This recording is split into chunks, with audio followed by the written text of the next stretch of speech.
तो दोस्तों, आप सबका हार्दिक स्वागत है। चलिए आज के नए किरदार और कहानी का शुरुआत करते हैं। मानव सभ्यता ने समय के साथ साथ हमें कई ऐसी किताब दी है जो हमें सही मार्ग दिखाती है और जीवन जीने का तरीका सिखाती है। हम इन किताब को वेद, पुराण और शास्त्रों के नाम से जानते हैं, जो हमें धर्म, आस्था और जीवन जीने का नियमों के बारे में बताती है। लेकिन इनके अलावा दुनिया में कुछ ऐसे भी किताब है जिन्हें बहुत रहस्यमय और गुप्त माना जाता है। ये किताबें साधारण ज्ञान से हटकर छुपे हुए रहस्य और अनजानी बातों की दुनिया में ले जाती है। आज हम ऐसे ही कुछ अनोखी और रहस्यमय किताब के बारे में बात करेंगे जो अपने अंदर बहुत गहरा राज छुपाए हुए हैं।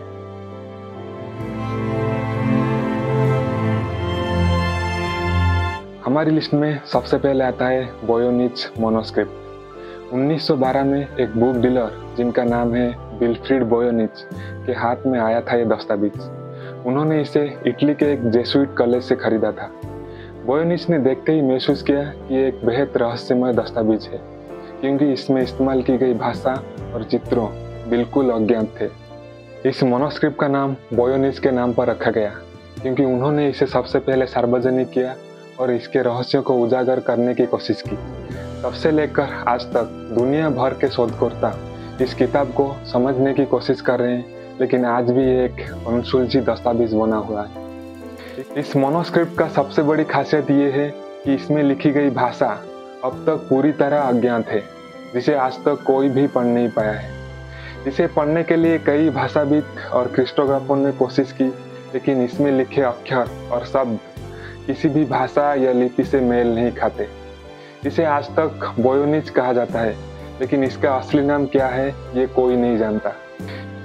किताब में अजीब-गरीब चित्र हैं, जिनमें कुछ पौधे और मानव आकृतियां शामिल हैं। इन चित्रों में दिखाई गई चीजें वास्तविक दुनिया में एग्जिस्ट ही नहीं करते। पौधों की आकृतियां ऐसी है जो आज तक किसी ने नहीं देखी है। यह माना जाता है कि इन पौधों का उपयोग किसी औषधीय प्रक्रिया के लिए किया गया हो सकता है, लेकिन किताब में लिखी गई भाषा को डिकोड ना कर पाने के कारण इन पौधों का नाम, आकार और उपयोग के बारे में कुछ भी निश्चित तौर पर नहीं कहा जा सकता। कई वैज्ञानिक और क्रिप्टोग्राफर ने इस किताब को डिकोड करने की कोशिश की है। यहाँ तक कि द्वितीय विश्व युद्ध के दौरान एनिग्मा कोड को तोड़ने वाले विशेषज्ञ ने भी इस किताब को पढ़ने की कोशिश की है, लेकिन असफल रहे। कुछ लोग का मानना है ये किताब एक मजाक या काल्पनिक हो सकता है, वहीं बाकी कुछ लोग का मानना है ये खोई हुई सभ्यता का ज्ञान हो सकता है। इस मैन्युस्क्रिप्ट का लेखक के बारे में कोई जानकारी नहीं है। हालांकि 15वीं शताब्दी में इसे लिखा गया माना जाता है, लेकिन इसे किसने लिखा और क्यों लिखा ये आज भी एक रहस्य बना हुआ है।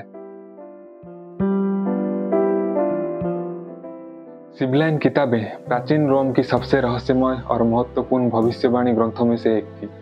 ये किताबें भविष्यवाणियों से भरी हुई थी और रोमन साम्राज्य के शासक ने उन्हें विशेष तौर पर सलाह और मार्गदर्शन के लिए इस्तेमाल करते थे। ये किताबें सिबिल नाम की भविष्यवक्ता महिलाओं द्वारा लिखी गई मानी जाती है। सिबिल एक पद या शीर्षक था जो प्राचीन समय में उन महिलाओं को दिया जाता था जो भविष्यवाणी करने में सक्षम मानी जाती थी।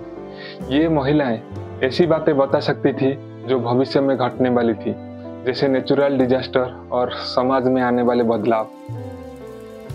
ऐसा माना जाता है कि इन सिबिलों ने राजा तर्कनो सुपरबस, जो रोम के अंतिम राजा थे, उन्हें ये किताब बेचने की कोशिश की। उन्होंने सबसे पहले 9 किताब का एक सेट राजा को बेचने की कोशिश की, लेकिन राजा ने उन्हें मना कर दिया क्योंकि इनका प्राइस बहुत ज़्यादा था।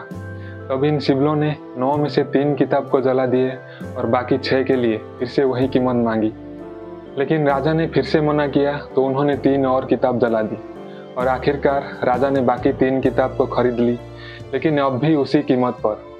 ये कहानी सिबिलाइन किताबों के रहस्य और महत्व को दर्शाती है। जब भी रोम किसी गंभीर संकट से गुजरता था तो रोमन सीनेट, जो एक राजनैतिक सलाहकारी संस्था थी, उन्होंने इस किताबों से मार्गदर्शन प्राप्त करते थे। तो चलिए जानते हैं इन्हें रहस्यमय क्यों मानी जाती है। इन किताब को अत्यधिक गोपनीय रखा गया था।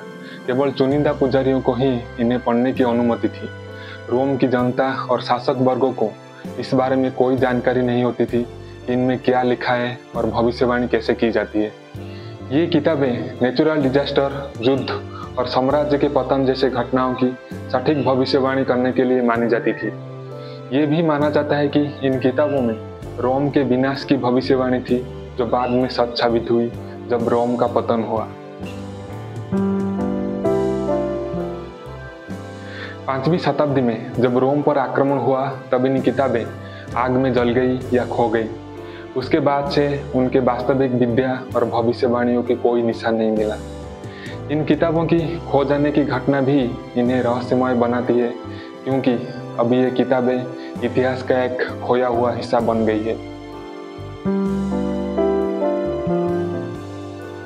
कोडेक्स गिगास, जिसे डेविल बाइबल भी कहा जाता है, ये एक विशालकाय किताब है जो 13वीं शताब्दी में बनी थी और इसमें बाइबल के साथ साथ अन्य धार्मिक और ऐतिहासिक ग्रंथ भी शामिल है। इसका नाम गिगास एक लैटिन शब्द से आया है जिसका अर्थ है विशालकाय। ये किताब 92 सेंटीमीटर लंबी, 50 सेंटीमीटर चौड़ी और 22 सेंटीमीटर मोटी है। इसका वजन लगभग 75 किलोग्राम है। पहले इसमें 320 पेज थे, बाद में 8 पेज निकाल लिए गए। इसे किसने निकाला और क्यों निकाला, यह आज भी रहस्य बना हुआ है। इस किताब के पीछे एक छोटी सी कहानी है।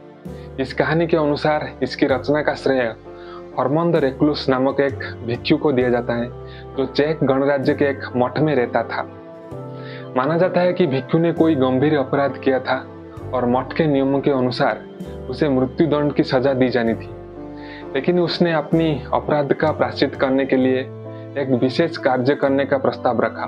भिक्षु ने कहा कि वो एक ही रात में दुनिया का सबसे महत्वपूर्ण किताब लिखेगा, जिनमें बाइबल, ऐतिहासिक घटनाएं और अन्य महत्वपूर्ण ग्रंथ भी शामिल होंगे। ये प्रस्ताव इतना कठिन था कि लगभग असंभव माना गया, लेकिन भिक्षु ने कहा वो इसे कर लेगा। लेकिन जब उसे लगा कि वो एक ही रात में इसे नहीं लिख पाएगा, तो उसने शैतान से मदद मांगी और बदले में वो अपनी आत्मा शैतान को सौंप दी। शैतान की मदद से भिक्षु ने रातों रात पूरी किताब लिख डाली और इसलिए इस किताब के अंदर शैतान की विशालकाय चित्र भी शामिल है। हालांकि ये कहानी एक आकर्षक और रहस्यमय कहानी है, लेकिन ऐतिहासिक रूप से इसे लिखने में कई साल का समय लगा होगा।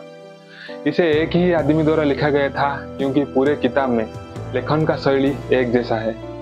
इसे लिखने में 20 या 30 साल लगे होंगे, क्योंकि ये किताब बहुत कठिन है। तो ये था रहस्यमय किताब के बारे में कुछ कहानी और कुछ घटनाएं। कैसा लगा नीचे कमेंट करके बताओ।